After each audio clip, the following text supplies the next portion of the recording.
So we told you before on this show that people misinterpreted Brexit just like they're misinterpreting. By the way, not only they misinterpreted, they ignored it. Because predatory capitalism is failing worldwide right now. It's failing in America. What are you talking about? I'm talking about capitalism based on the banks. When the banks dictate economic policy, it's crumbling. And that's what's happening right now. They're in America, richest country in the world, half the country's poor.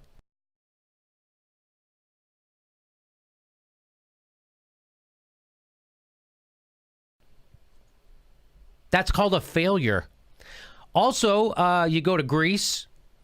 Barack Obama's there. They're throwing Molotov cocktails right now. That's how much they enjoy global capitalism. They're throwing Molotov cocktails because Barack Obama's on his farewell tour.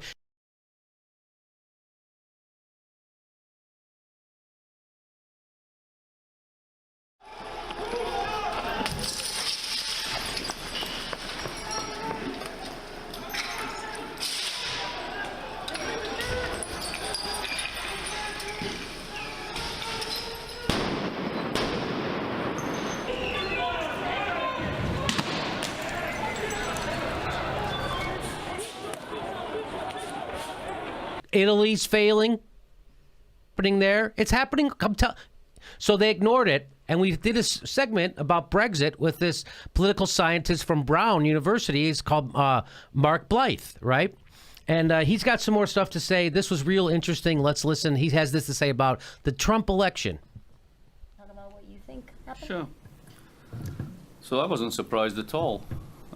Many of you have been sat here in this room with me where I've spoken about global Trumpism and various things like this. The first time I came out publicly and said I thought that he would win was at a Watson event in May last year.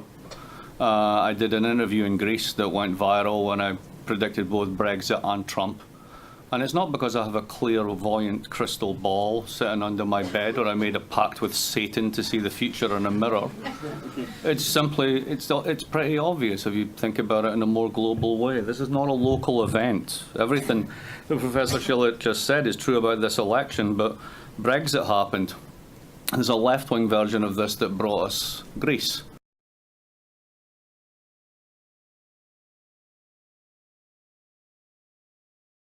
And they globalised labour such that labour could no longer demand that it gets its share of productivity, because if you don't, I'll just move your job somewhere else.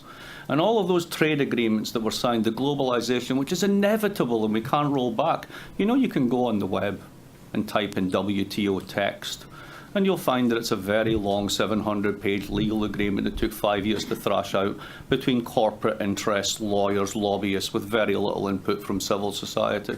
The same is true of the EU's agreements on capital movements, the banking union, take your pick. And there's a moment when people just began to figure out that for the past 30 years, going from 1985 until now, huge amounts of money have been generated in the global economy, and as we know from the work of Thomas Piketty and others, most of it's gone up to a tiny fraction of the population.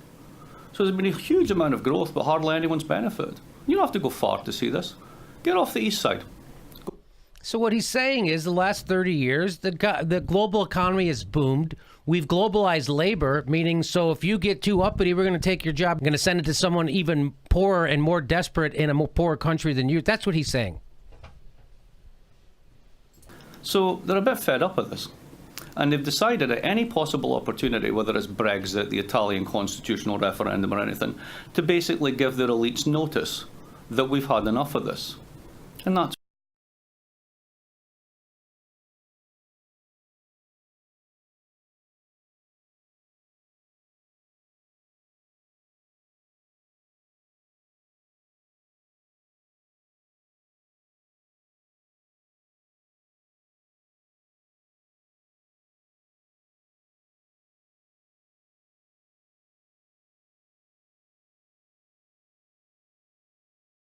And for Trump, which has a weird coalition, which is of course sexist and of course racist and of course anti-immigrant and all the rest of it.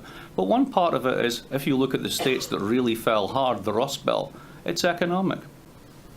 Now, if you recognise that simple fact, you can put Trump in there with Brexit, you can put Trump in there with Jeremy Corbyn, you can put him in with all the rest of it. And I'll leave you one set of numbers that I found today, which I think is just an absolute clanger for this whole thing. In 2015, Wall Street bonuses, not regular compensation, bonuses, 7 years after they were bailed out with the public purse, totaled, when I get this right, $28.4 billion.